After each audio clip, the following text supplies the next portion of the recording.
As a scholar, Tolkien was first and foremost a philologist specializing in Germanic languages, but he also had another, more private phase, one might say, as a Celticist. Sorry.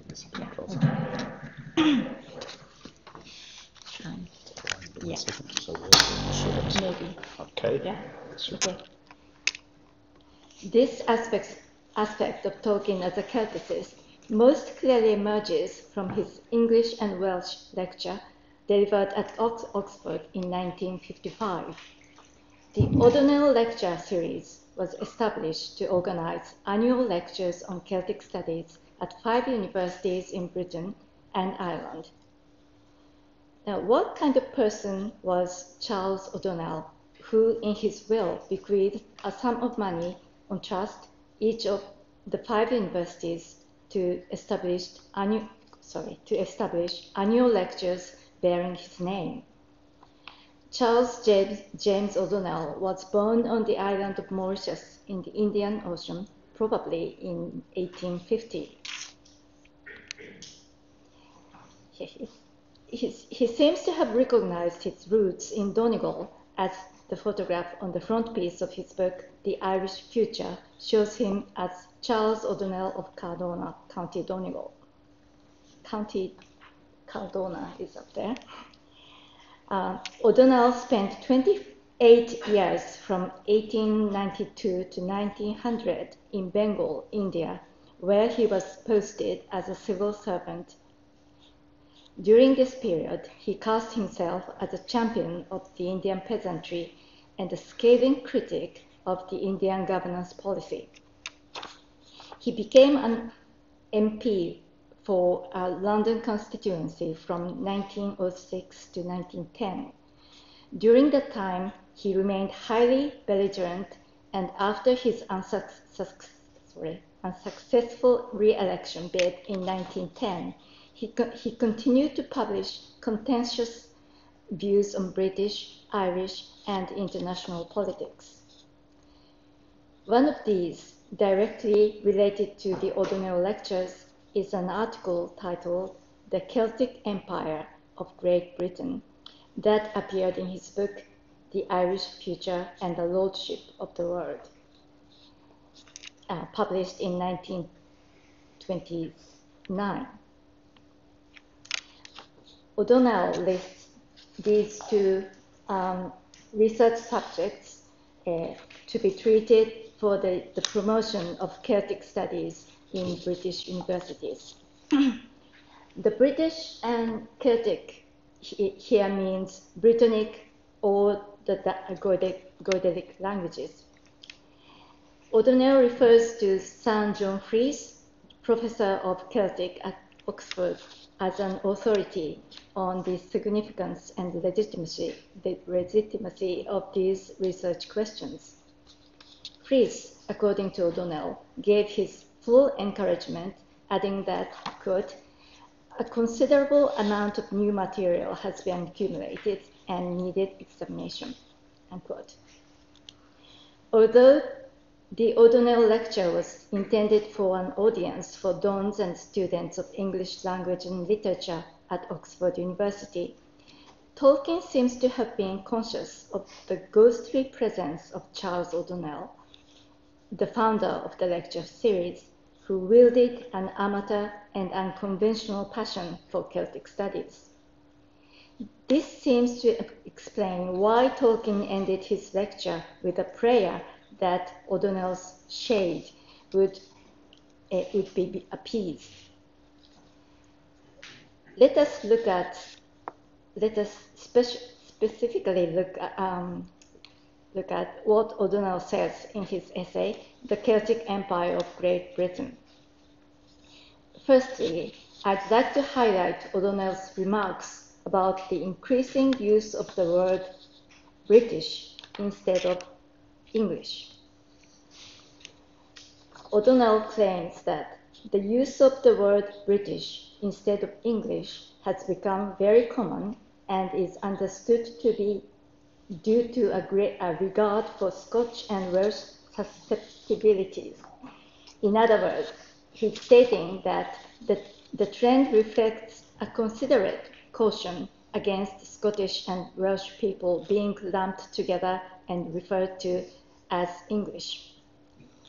It seems that Tolkien is trying to correct O'Donnell's misunderstanding when he states, "In modern England, the usage has become disastrously confused by the maleficent interference of the government with the usual object of government's uniformity. The misuse of British begins after the union of the crowns of England and Scotland, when, in a quite unnecessary desire for a common name, the English were officially deprived of their Englishry, and the Welsh of their claim to be the chief inheritors of the title British." Tolkien cites the famous phrase from the Jack Giant Killer, P5 for fun, as evidence to support his claim. Thomas Nash, in his pamphlet Half-Way View to Saffron Walden, published in 1569, wrote, "5 for fun, I smell the blood of an Englishman." In contrast, it is noted that in Edgar's lines in Shakespeare's King Lear, English became British. "Child Roland to the dark tower came, his word was still, 5 for and fun, I smell the blood of a British man." Tolkien notes here that Thomas Nash, writing before the Royal Union of England and Scotland in 1603, used English, whereas British is used in King Lear, written after the Union of the Crowns. O'Donnell further states in the Celtic Empire of Great Britain that it means the use of the word British instead of English, would have a more real foundation if the history of Britain after the Saxon conquest were studied without anti-Celtic prejudices, and the British Englishman may come into his own at last as the overlord of a great Celtic confederacy. O'Donnell believes that Norman conquest was swiftly achieved as it was welcomed by the Britons, who comprised most of the population. He claims that the Saxons, who were a minority, were either massacred or fled to Scotland and the continent, almost disappearing from the island of Britain. This is a reversal of the conventional view of the Anglo-Saxon invasion constructed in the Victorian era. Britons were massacred by the Saxons who arrived by mass migration, and apart from those enslaved, the few survivors were driven west, leaving Britain at Saxon Island.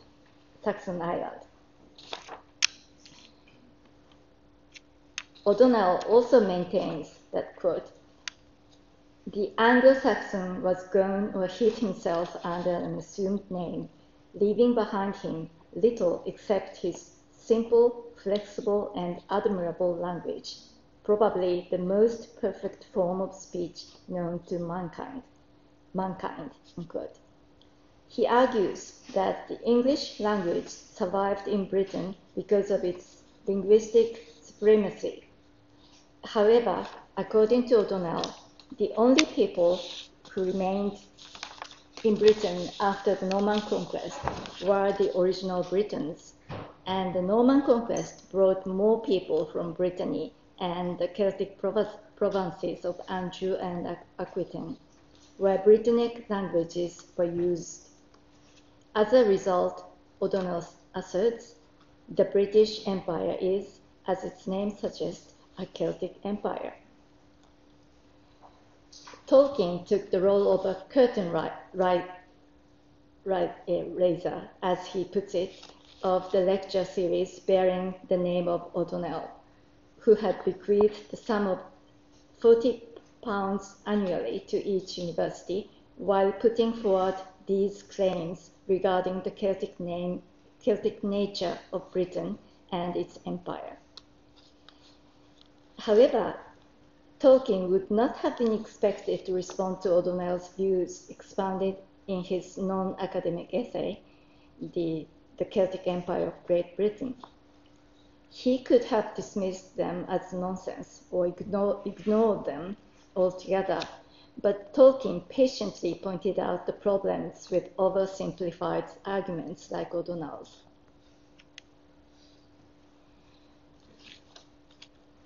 In particular, he explains the difficulty of dealing with the place and personal names using his own name, John Ronald Reuel Tolkien, as an example. I'm not German, though my surname is German, anglicized as Celtic. My other names were Hebrew, Norse, Greek, and French. I have inherited with my surname nothing that originally belonged to it in language or culture, and after 200 years, the blood of Saxony in Poland is probably a negligible physical ingredient.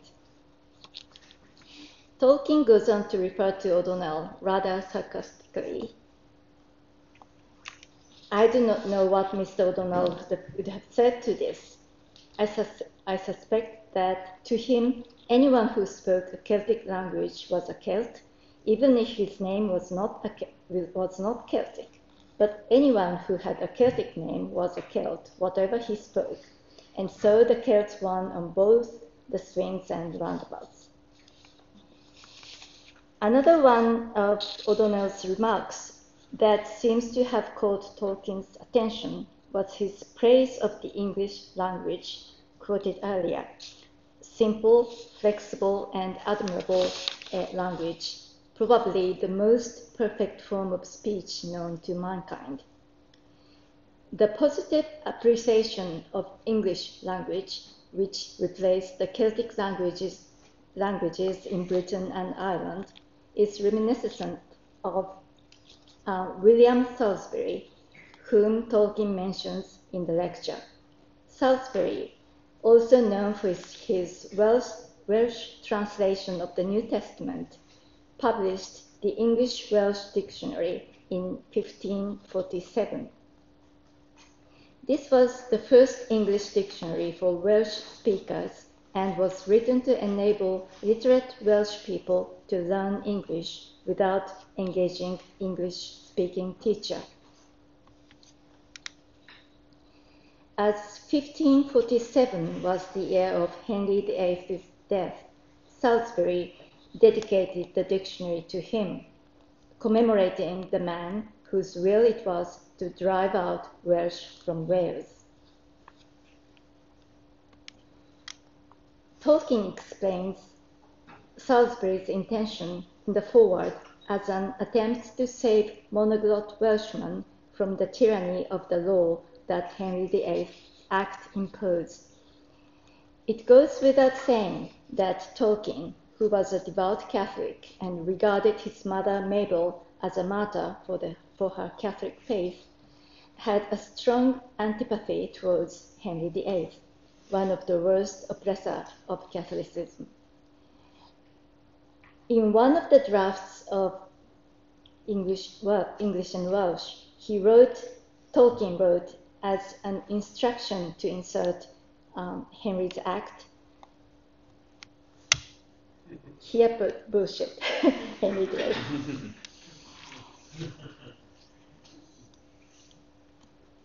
Salisbury concludes his preface with the envoy to give encouragement to the Welsh readers to study English. This is included in the footnote in the published text of English and Welsh without the English translation. So in English it means learn English speech until you age. Wise he that learns good language. I'll skip this one. In contrast, Tolkien praises Britannic Welsh, echoing in rejoinder the envoy of Salisbury's preface. Tolkien did not provide the English translation in the published version, but he did in his drafts. So this is one of his English translation in the drafts. Let us learn the merry British tongue. Wise is the learning of it, good tongue and fair. In what way did Tolkien think he could appease the shade of the late O'Donnell, who claims that the British Empire is the Celtic Empire, with this Welsh praising envoy? When Tolkien speaks of Welsh, it is always with the connotation that Welsh encompasses a history tracing back to its ancestral tongue, British. Tolkien uses the term British Welsh in a draft, probably to convey the historical dimension of Welsh being the descendant of British. Tolkien also puts explanatory notes in the draft, such as using Welsh in a general form equals British, and Welsh equals British. Tolkien praises Welsh from two perspectives, the historical value of Welsh and its linguistic aesthetic value. It is crucial to observe that Tolkien's notion of Welsh as indigenous and old is intertwined with his strong aesthetic pleasure when in contact with Welsh. The connection he senses between the two is epitomized in the declaration that Welsh is of this soil, this island, the senior language of men of Britain, and Welsh is beautiful. Tolkien tried to explain his linguistic predilection for Welsh with the concept of native language. One's native language in general usage denotes one's cradle tongue, the first learned, but Tolkien defines it as different from the first learned language, the language of custom. He explained that we each have our own personal linguistic potential. We each have a native language.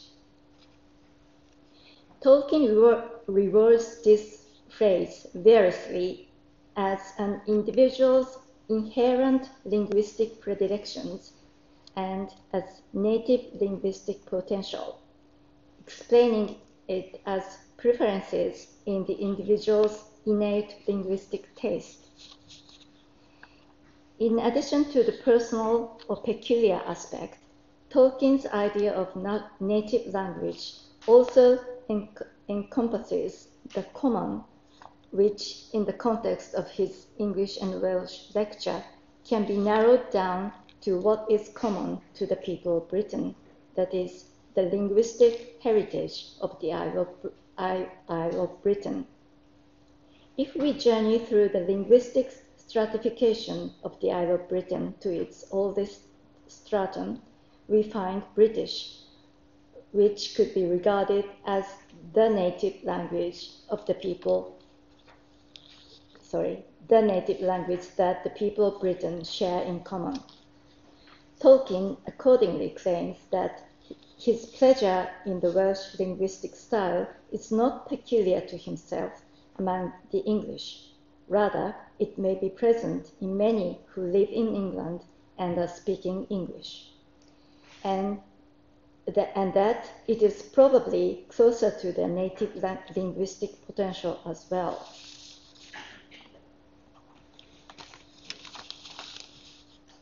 For many of us, it means Welsh rings a bell, or rather, it stirs deep heartstrings in our linguistic nature. In other words, for satisfaction and therefore for delight, and not for imperial policy, we are still British at heart. It is the native language which, in an explored desire, we would still go home. As Tolkien explains in a letter, private invented languages aim to reflect, unquote, the preferences in the individual's innate linguistic taste, which that is native language. Naturally, he cites as evidence his own attempt The Lord of the Rings, in which the names of persons and places were, I quote, mainly composed on patterns deliberately modeled on those of Welsh, unquote. Tolkien then proceeds to pronounce his conviction that, quote, this element in the tale has given perhaps more pleasure to more readers than anything else in it, unquote. In one of the drafts, Tolkien put a footnote to the last sentence here. Well, I'll read out the whole thing. To construct this means, Sindarin place names and personal names. I took a simple hypothetic basis and altered it by the application of sound changes, very similar in character and in chronological succession to those that have operated to produce early modern Welsh. And so he puts note in the last sentence, and except in one major point, the one in which Welsh as it is leaves something to be desired by me. No given language can wholly satisfy any given individual.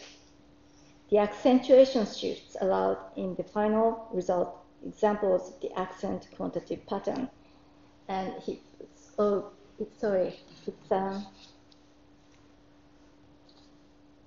somehow it changed the, Well, he put some, linguistic marks there. And Mark Williams in Merton College explained to me this, and I now quote from his email, and translated into non-linguistic terminology. This simply means J.R.R. Tolkien didn't like the effect of the fact that in Welsh, any word of 3 syllables is stressed on the middle syllable. To avoid this stress pattern, he reverse engineered Sindarin so that the first rather than second syllable is stressed in such cases. And for example, in Welsh, the name Rhiannon and Caradog is stressed falls the stress on the second syllables. But in Sindarin, like Aragorn or Legolas, the stress is on the first syllable. It's not the Aragorn or Legolas, like in Welsh pattern. So Tolkien was constantly endeavoring to create an indigenous Elvish tongue in Middle-earth, and in 1951, he made a major revision to the history of the Elvish languages, which gave Sindarin a predominant nature to be added to its indigenous nature, a character. As a result, Sindarin in Middle-earth of the Lord of the Rings was endowed with traits that might be discerned as analogous to British in the linguistic landscape of ancient Britain, where British was dominant. As if offered as a rebuttal to O'Donnell, a founder of the lecture series, who claims that the British Empire is a Celtic empire, or that the English are Celtic, Tolkien, in his English and Welsh lecture, seems to introduce his original concept that British and its descendant Welsh is the native language that the people of Britain share in common. Tolkien seems to reject O'Donnell's reasoning behind labeling the British Empire a Celtic empire, while conceding that such a description may be admitted if one accepts British Welsh to be the native language of the English-speaking people in the Isle of Britain. As opposed to O'Donnell's full affirmation of the concept of empire, Tolkien declares that, quote, for satisfaction and therefore for delight, and not for imperial policy, we are still British at heart, unquote. In earlier version of this, which I believe to be the version he actually read out in the lecture, it is phrased as, I quote, great numbers of the English remain British in their hearts, unquote. Tolkien wrote in the draft, experiment in the Lord of the Rings in one of the earliest drafts, indicating his plan to refer to the Lord of the Rings as an experiment in his native language theory. He also wrote down on the same page a plan to conclude the lecture with an envoy to appease Salisbury's shade. With this concluding remark, I hope the shade of Mr. Charles O'Donnell will now, there's some legible word here, appeased. In other words, Tolkien had the idea of appeasing the ghost of O'Donnell, who had founded the annual lecture for the promotion of Celtic studies, both with a view on British that was completely different from O'Donnell's, as well as with an admiration of things Celtic that was utterly divergent from O'Donnell's in the direction that it took. Furthermore, it is interesting to note that the basic idea was existent from the very beginning of the preparation of the lecture. So to conclude, Tolkien responds to O'Donnell's misguided claims that the Celtic Empire of Great Britain, not only with the scholarly refutation, but also by presenting his own unique view of British Welsh as the native language in his rejoinder. Indeed, it is from his highly original response to O'Donnell's that unique aspect of Tolkien as a Celticist shines through. Thank you.